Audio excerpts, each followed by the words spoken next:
Bom dia a todos os irmãos e irmãs da Igreja Batista da Graça. Nós queremos saudar a todos, desejar a todos um domingo muito abençoado. Queremos rogar que Deus abençoe você, sua casa, todos os nossos idosos, a todos os nossos jovens, as crianças, os bebês, as gestantes. Nós estamos sentindo muita falta desse momento de estarmos juntos dominicalmente, presencialmente. E temos orado ao Senhor para que abrevie esse tempo e que dê sabedoria à nossa igreja, à nossa liderança sobre como nos conduzir nesse momento que estamos vivendo. Eu gostaria de, nesse momento, orar com você, pedir que você ore comigo, pedir que nós oremos juntos e falemos com o Senhor e supliquemos graça e misericórdia para esse momento que nós estamos vivendo. Vamos falar com o Senhor. Senhor nosso Deus, nós trazemos-te a nossa gratidão pela graça do Senhor que tem sido renovada para conosco manhã após manhã, para as tuas misericórdias que têm se renovado mesmo durante esse tempo difícil. E queremos pedir, nosso Deus, que tu nos dês a graça de desse tempo difícil em nosso país, no mundo. Essa praga que se abateu sobre nós logo passe e nós possamos, como igreja, nos reunir novamente em tua casa, juntos, celebrando o culto ao Senhor, celebrando com alegria a palavra do Senhor, o Evangelho do Senhor, entoando cânticos de louvores ao Senhor.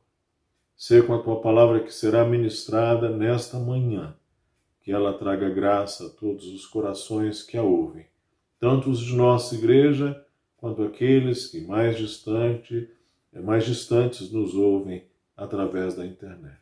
É a nossa oração em nome de Jesus. Amém. Nós estamos considerando nos domingos pela manhã a segunda epístola de Paulo aos Coríntios.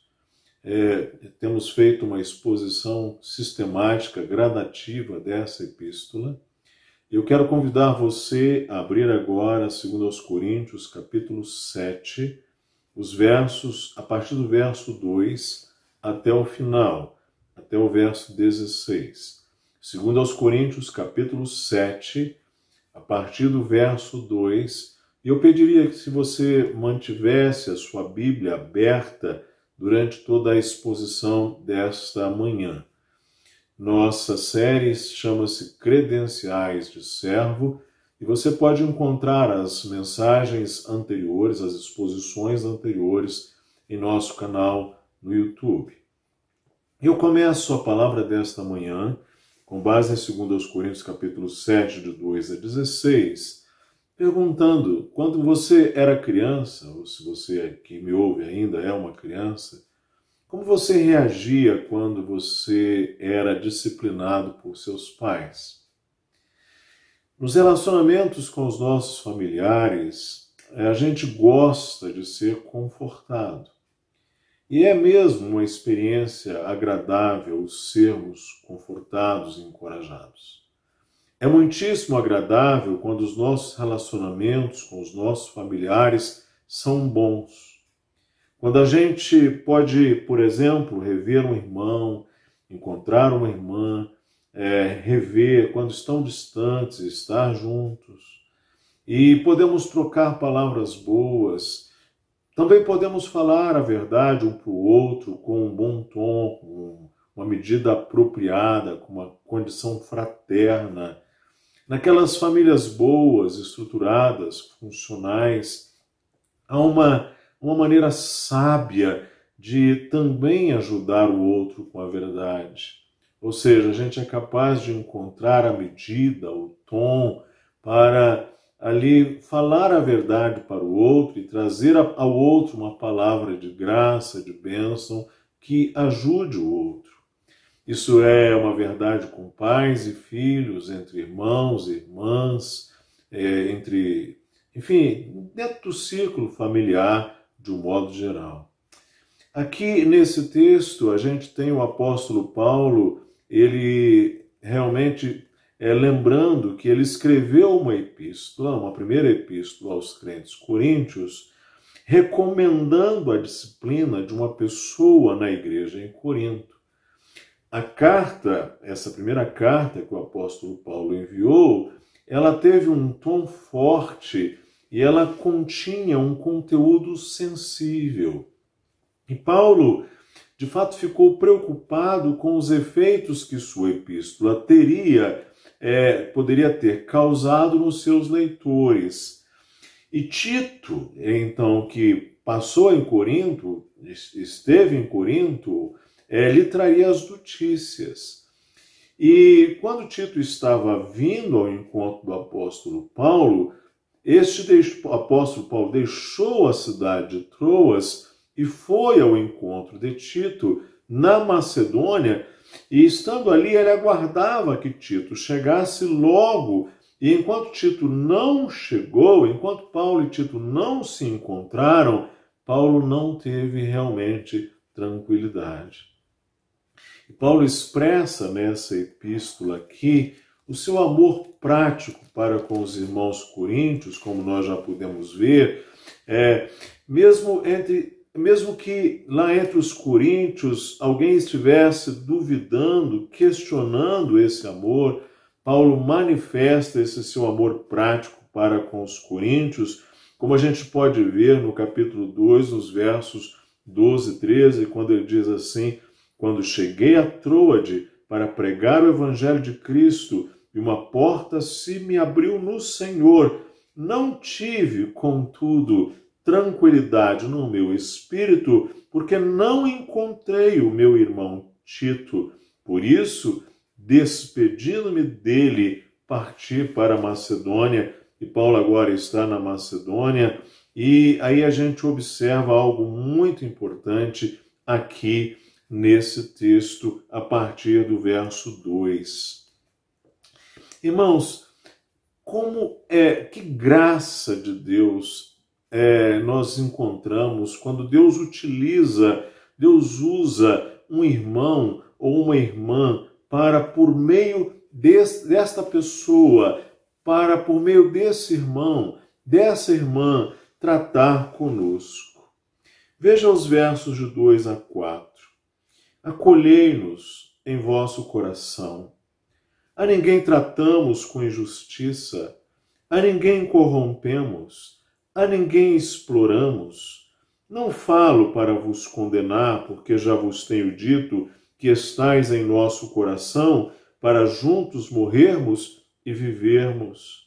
Muito grande é a minha franqueza para convosco, e muito me glorio por vossa causa. Sinto-me grandemente confortado e transbordante de júbilo em toda a nossa tribulação.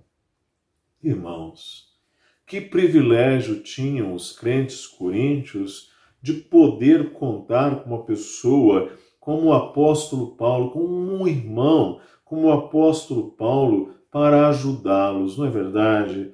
Olha isto que ele diz: acolhei-nos em vosso coração, a ninguém tratamos com injustiça, a ninguém corrompemos, a ninguém exploramos. Não falo para vos condenar, porque já vos tenho dito que estáis em nosso coração, para juntos morrermos e vivermos. E o apóstolo vai dizer com toda abertura, com toda sinceridade: muito grande é a minha franqueza para convosco, e muito me glorio por vossa causa. Sinto-me grandemente confortado e transbordante de júbilo em toda a nossa tribulação. O apóstolo está dizendo que os coríntios são uma bênção para ele, mesmo no tempo atribulado. E isso é muito importante, ou seja, mesmo nas tribulações, ele se sente grandemente confortado e transbordante de júbilo, contando com aqueles irmãos, ao lado daqueles irmãos. Isso é muito importante. Quando Deus trata conosco, utilizando um irmão, uma irmã, não é? Deus faz isto. Eu falo que tratar aqui não é apenas no sentido de lidar, tem o sentido de tratar as nossas necessidades, de vir ao encontro de áreas que nós necessitamos, ou de vir de encontro às situações que nós precisamos mudar, situações em nós que precisam ser mudadas, aperfeiçoadas, corrigidas. E é neste sentido que eu estou usando o verbo aqui, o verbo tratar, ou seja, esse tratamento que pressupõe o cuidado de Deus para conosco, a providência de Deus a nosso favor, o amor de Deus para conosco, usando-nos pessoas que podem assim nos favorecer imensamente, ora confortando, ora confrontando, mas em sempre promovendo o nosso bem. Deus pode utilizar o irmão ou a irmã para nos confortar. E isto produz alegria. Veja, por exemplo, os versos de 5 a 7. O apóstolo diz assim: porque chegando nós à Macedônia, nenhum alívio tivemos.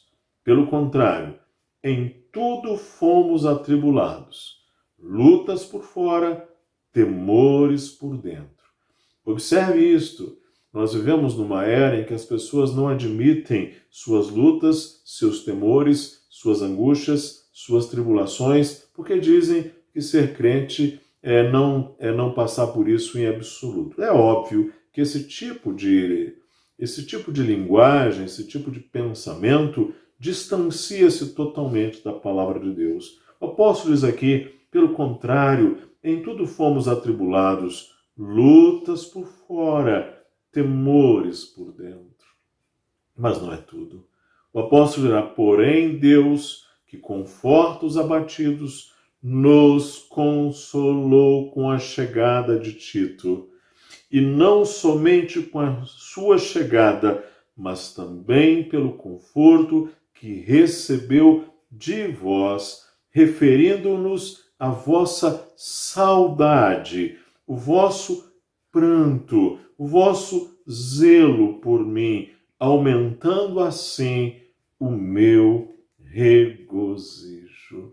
Que coisa extraordinária!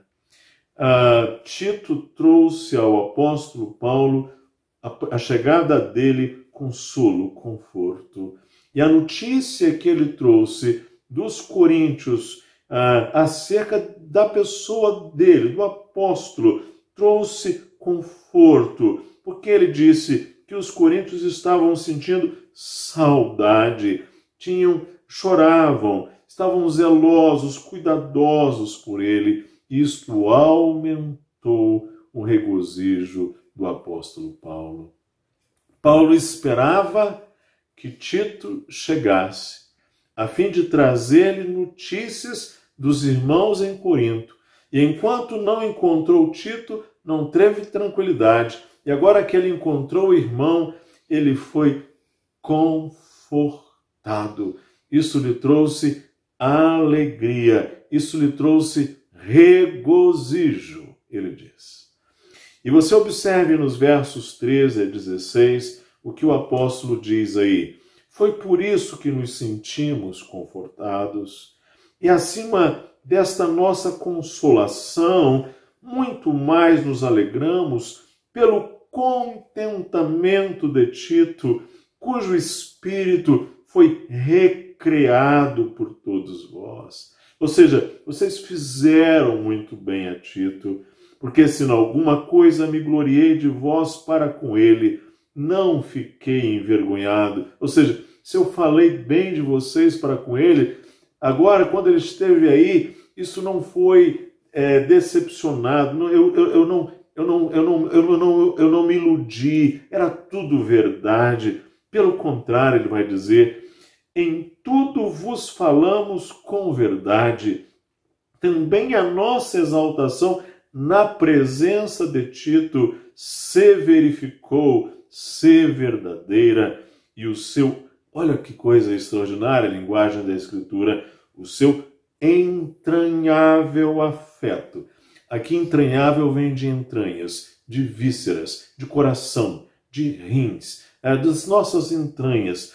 do seu entranhável afeto, cresce mais e mais para convosco, lembrando-se da obediência de todos vós, de como recebestes com temor e tremor, alegro-me, porque em tudo, diz o apóstolo, posso confiar em vós. Não é maravilhoso? Quando Deus utiliza um irmão, ou uma irmã, ou a igreja, ou os nossos irmãos em Cristo, a nossa família na fé, para nos confortar, e isto geralmente produz regozijo, alegria, como isto é uma graça de Deus, podemos contar com este benefício, com este dom, com esta dádiva. Mas sabe, irmãos, Deus também pode utilizar o irmão ou a irmã para nos confrontar. Isto pode produzir algumas vezes, muita tristeza. Sim, às vezes, quando nós somos confrontados na nossa atitude, confrontados em nossos padrões, confrontados em nossa realidade, confrontados com situações que estamos assim sendo displicentes ou condescendentes com o pecado, quando somos confrontados, isto pode produzir tristeza. Alguma tristeza, muita tristeza. Vamos ler os versos de 8 a 12. Porquanto, ainda que vos tenha contristado com a carta, não me arrependo. Embora já me tenha arrependido, vejo que aquela carta vos contristou por breve tempo. Agora me alegro não porque fostes contristados, mas porque fostes contristados para arrependimento, pois fostes contristados segundo Deus, para que de nossa parte nenhum dano sofresseis. Porque a tristeza, segundo Deus, produz arrependimento para a salvação, que a ninguém traz pesar, mas a tristeza do mundo produz morte. Porque quanto cuidado não produziu isto mesmo em vós, que segundo Deus fostes contristados? Que defesa, que indignação, que temor, que saudades, que zelo, que vindita! Em tudo destes prova de estardes inocentes neste assunto. Portanto, embora vos tenha escrito, não foi por causa do que fez o mal, nem por causa do que sofreu agravo, mas para que a vossa solicitude, vosso cuidado, a nosso favor, a vossa solicitude fosse manifesta entre vós diante de Deus. O apóstolo diz que ele, quando escreveu, a palavra que ele havia dado inicialmente, ela produziu uma tristeza nos coríntios. Ele estava certo disto. Mas não foi uma tristeza segundo o mundo, a tristeza do mundo que produz morte, como ele diz aqui no verso 10, mas foi uma tristeza que conduziu ao arrependimento. E ele explica, pois fostes contristados segundo Deus, para que de nossa parte nenhum dano sofresseis. Ou seja, a palavra de Paulo trouxe uma tristeza, mas não aquela intenção perversa, fria de magoar, de entristecer o outro, de diminuir o outro, de aborrecer o outro, porque isso é pecado. Não, o apóstolo trouxe ali uma tristeza sim, mas uma tristeza que visava o crescimento deles, o amadurecimento deles, o arrependimento deles. O apóstolo dirá, porque a tristeza, segundo Deus, produz arrependimento para a salvação, que a ninguém traz pesar. Isto é, há uma tristeza, segundo Deus, porque Deus apanha aquela palavra e aplica pelo Espírito, e isto na pessoa do crente, na pessoa daquele que tem o coração já sujeito, manso, como diz o Senhor Jesus. Esta palavra é acolhida, é recebida, e ela frutifica em arrependimento. A tristeza, segundo Deus, produz o arrependimento. E o arrependimento produzido nessa tristeza, diz o apóstolo no verso 11, quanto cuidado não produziu isto mesmo em vós, segundo Deus foste contristados, trouxe mais defesa, trouxe mais indignação com as coisas que deveriam os cristãos lá em Corinto se indignar, porque nós cristãos precisamos nos indignar contra algumas coisas que são más, perversas. Aliás, o salmista diz que Deus sente indignação todos os dias. A gente não pode ficar passivo diante do mal. Estar passivo ou indiferente diante do mal é uma coisa má, ruim. Quantas, ele vai dizer assim, então, que defesa, que indignação, que temor, que saudade, que zelo, que vindita, em tudo destes prova de estardes inocente neste assunto. E agora o apóstolo vai dizer que aquilo que aparentemente ele fez para produzir lá uma disciplina naquela pessoa que estava errado, aumentou a solicitude, o cuidado dos coríntios diante de Deus a favor da orientação que ele tinha dado. Isso a gente vê no verso 12. Então, sim, Deus pode utilizar um irmão ou uma irmã para nos confrontar, e isto pode produzir alguma tristeza, às vezes alguma tristeza, às vezes muita tristeza, mas se ela for uma tristeza segundo Deus, ela não produz morte, ela produz um bom fruto, ela vai ser ali, ela vai crescer, ela vai produzir, ela vai trazer luz, ela vai produzir graça, ela vai produzir arrependimento, ela vai produzir mudança de mente, mudança de conduta, mudança de direção. Sabe, irmãos, a disciplina, ela é um sinal de amor. De fato, o abandono, a negligência e a indiferença é que não são expressões de amor. O amor admoesta, o amor cuida, o amor investe, o amor corrige, o amor conforta. O apóstolo dirá aos Gálatas, no capítulo 6, no verso 1, aquela expressão que, aliás, já falamos deste verso, uma das palavras atrás: irmãos, se alguém for surpreendido em alguma falta, vós que sois espirituais, corrigiu com espírito de brandura e guarda-te para que não sejas também tentado. Gálatas 6, verso 1. Ou seja, certamente a disciplina é uma expressão de amor.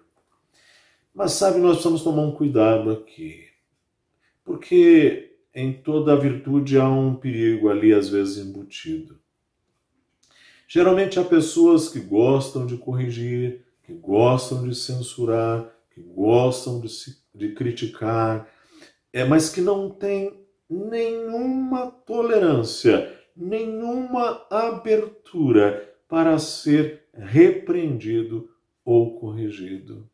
Será que eu sou assim? Será que você é assim? Ou seja, uma pessoa que gosta de corrigir, gosta de censurar, gosta de criticar, gosta de confrontar, mas não tem nenhuma tolerância, nenhuma abertura, nenhuma paciência, nenhuma mansidão, como diz o escritor, a Epístola a Tiago, para ser repreendido ou para ser corrigido. Sim, mas é importante saber receber a disciplina. É importante saber receber a correção. é importante saber receber a admoestação.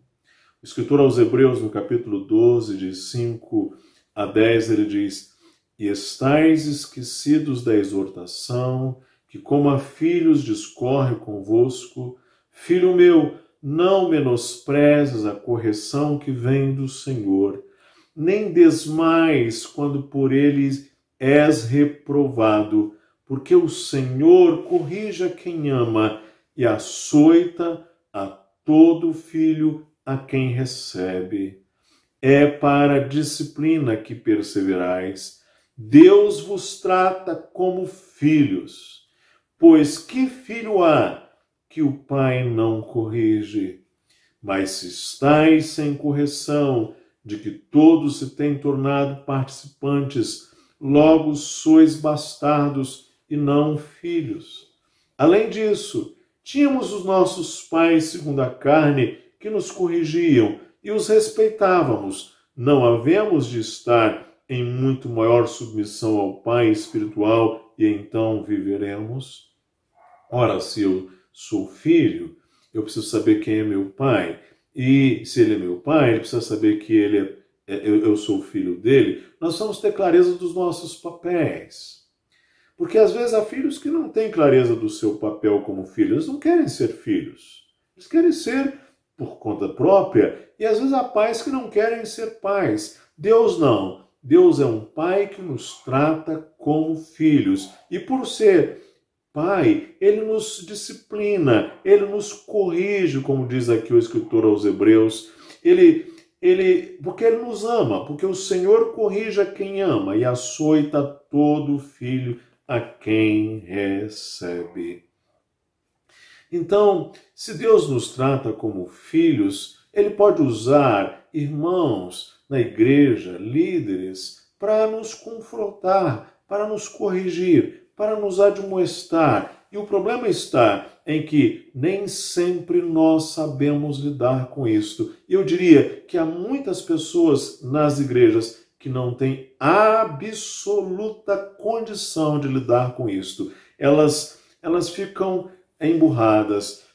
Ou seja, o apóstolo vai dizer aqui, o escritor aos Hebreus vai dizer: os pais nos corrigiam por pouco tempo, segundo melhor lhes parecia. Deus, porém, nos disciplina para aproveitamento, a fim de sermos participantes da sua santidade.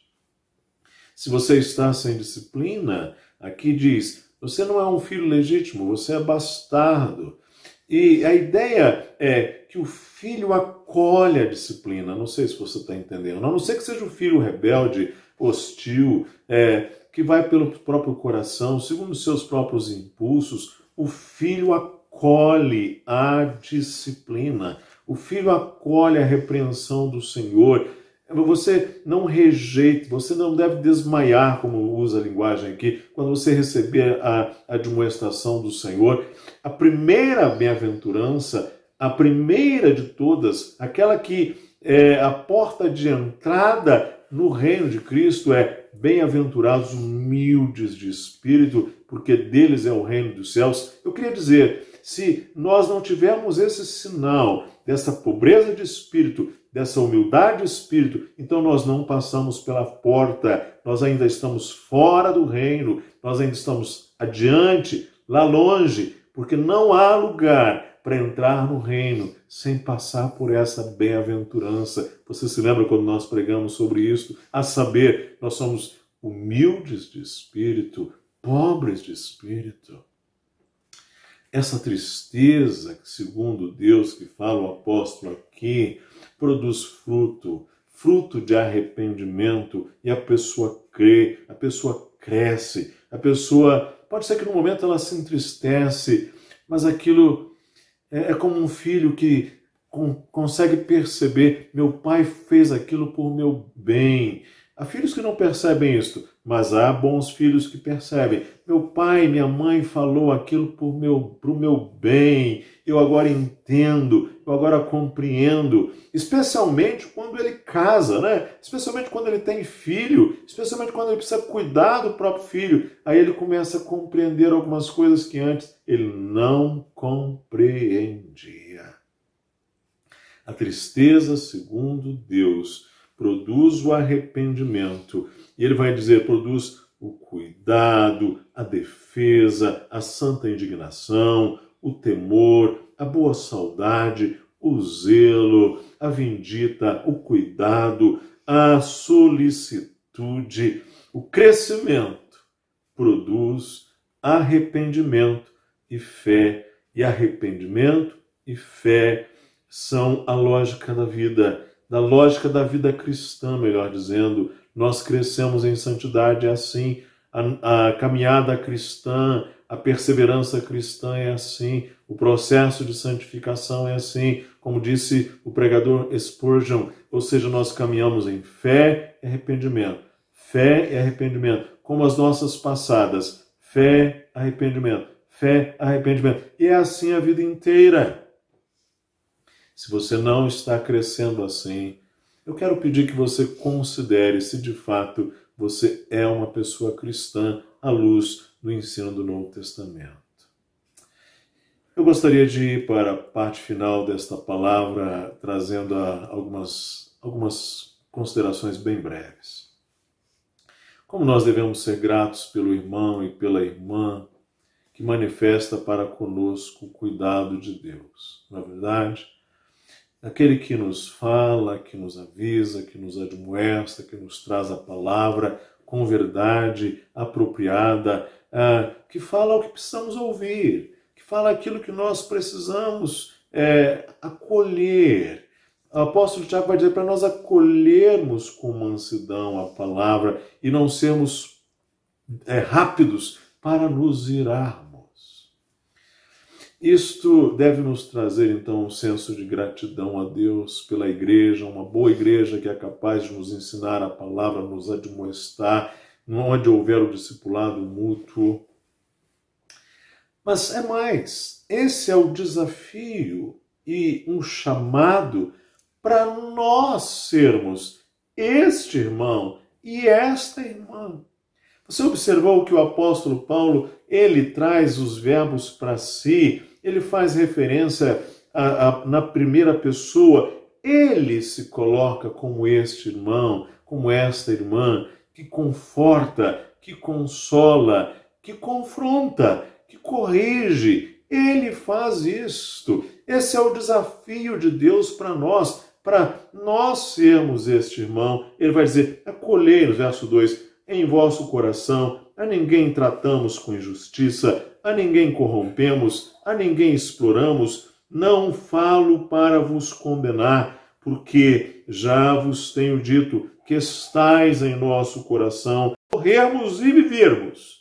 Muito grande é a minha franqueza para convosco, e muito me glorio por vossa causa. Sinto-me grandemente confortado e transbordante de júbilo em toda a nossa tribulação.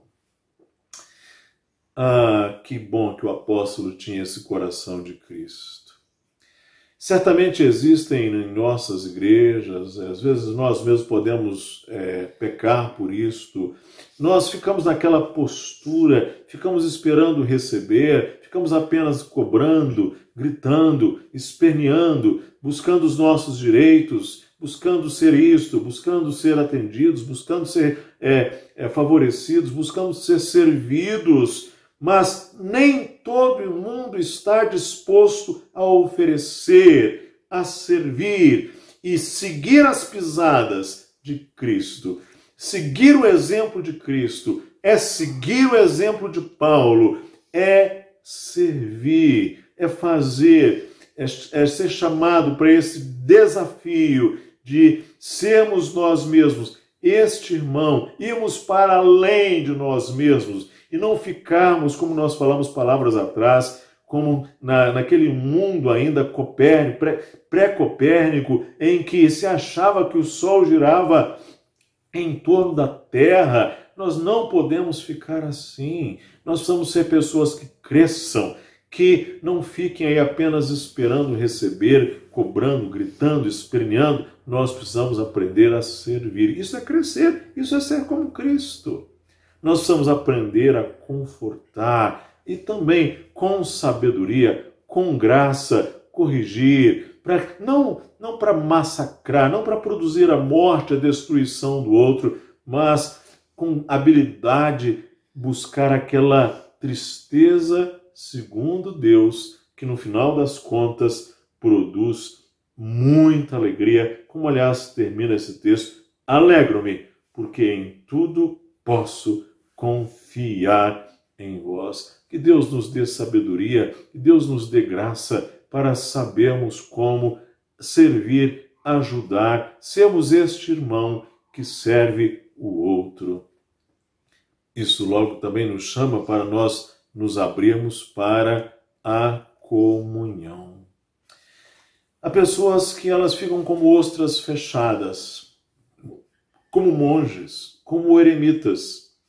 E elas fazem esses movimentos de afastamento regulares, elas têm essa característica, às vezes é por traços de personalidade, às vezes porque estão feridas, às vezes porque estão cheias de suspeitas, são precavidas por demais, ou estão, quem sabe, já ressabiadas, porque tiveram muitas experiências difíceis, e elas então ficam como ostras fechadas, monges eremitas, elas vão pelos cantinhos, e aí depois elas se ressentem, porque as pessoas não estão perto delas, as pessoas não se achegam a elas, mas elas se afastam. Outras ficam como feras feridas. Você já viu aquele paradigma da fera ferida? Aquela pessoa que às vezes é magoada, que de fato às vezes recebeu algum tipo de injustiça, às vezes recebeu uma palavra desproporcional, às vezes recebeu uma atitude não conveniente, às vezes alguém errou, ou às vezes nem errou, às vezes só foi forte, como o apóstolo Paulo foi com os coríntios. E aí a pessoa fica naquele padrão da fera ferida, do felino que foi arranhado, não sei se você entende, e diante de uma reprimenda, diante de uma correção, essa pessoa então age disruptivamente em atos vingativos, em atos de expor o outro ao público, ao ridículo, de magoar o outro, simplesmente porque teve o seu eco ferido. Que coisa vergonhosa! Situações comuns na internet, nós vemos isso acontecendo, lamentavelmente, muito em nosso meio cristão. Isto é pecado, isto é feio, isto é vergonhoso. O cristão não deve se submeter a isto. Eu diria, em último lugar, que Cristo é o nosso maior e o nosso melhor irmão. Ele é o nosso grande paradigma, ele é o nosso grande modelo. O escritor aos Hebreus dirá, pois tanto, ali em Hebreus 12, versos 11 e 12, ele dirá assim, pois tanto o que santifica como os que são santificados, todos vêm de um só. Está falando de Cristo e daqueles que Cristo santifica. Por isso é que ele, Cristo, não se envergonha de lhes chamar irmãos, dizendo, a meus irmãos declararei o teu nome, cantar-te-ei louvores no meio da congregação. Coisa extraordinária é o Senhor Jesus Cristo.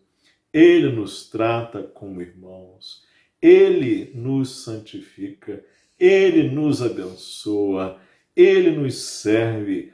Ele não apenas lavou os nossos pés, lavou os nossos corações. Ele foi à cruz por nós. Nós devíamos seguir as pisadas de Cristo. Ele é a grande graça de Deus. Ele é o grande irmão que nos serviu.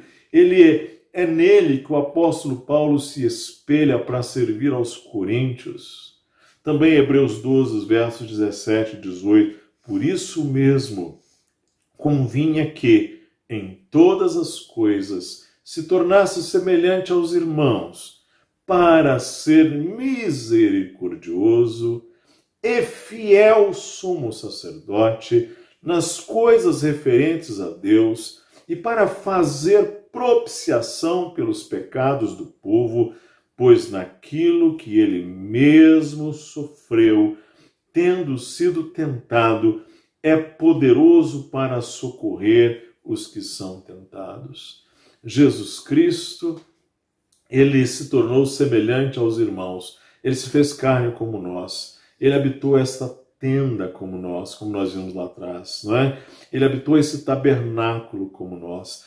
Para quê? É para ser misericordioso e fiel, para fazer propiciação pelos nossos pecados e para que naquilo que ele mesmo sofreu, Cristo sofreu, tendo sido tentado, ele é poderoso para socorrer os seus irmãos que são tentados. É isso que Cristo faz e que graça, que privilégio nós podemos contar com um irmão como Cristo, nosso irmão mais velho, o filho primogênito, o herdeiro de todas as coisas, com quem nós seremos co-herdeiros. Isso é extraordinário. Nós recebemos tudo porque o irmão primogênito herda tudo e nós herdamos porque estamos com Cristo. É um privilégio estar em Cristo. E se você não está em Cristo, isso é muito triste. Você está fora, você não está na videira verdadeira, você não está no Espírito do Senhor, você não está no reino do Filho amado do Senhor. Se você está como Cristo, você precisa seguir as pisadas dele. Siga as pisadas do seu irmão mais velho, do primogênito, daquele a quem o Pai diz: este é o meu Filho amado, a ele ouvi. Deus abençoe você. Vamos orar nesta hora. Senhor nosso Deus, que a tua palavra nesta hora pregada, através da epístola que nos foi comunicada, entregue à igreja, pelo apóstolo Paulo, a palavra do Senhor venha ao coração daquele que a ouve nesta hora, que nós possamos ser como o nosso irmão, Jesus Cristo, fiel e misericordioso, que nos conforta e que também nos confronta e que produz em nós a santificação. Dá-nos graça para nós sermos pessoas assim, tais como Ele. Nós oramos em nome de Jesus. Amém. Deus abençoe a todos. Quero agradecer imensamente a sua atenção, você ter dedicado esse tempo para ouvir a palavra do Senhor. Tenha você um bom domingo, uma boa semana e que Deus te abençoe.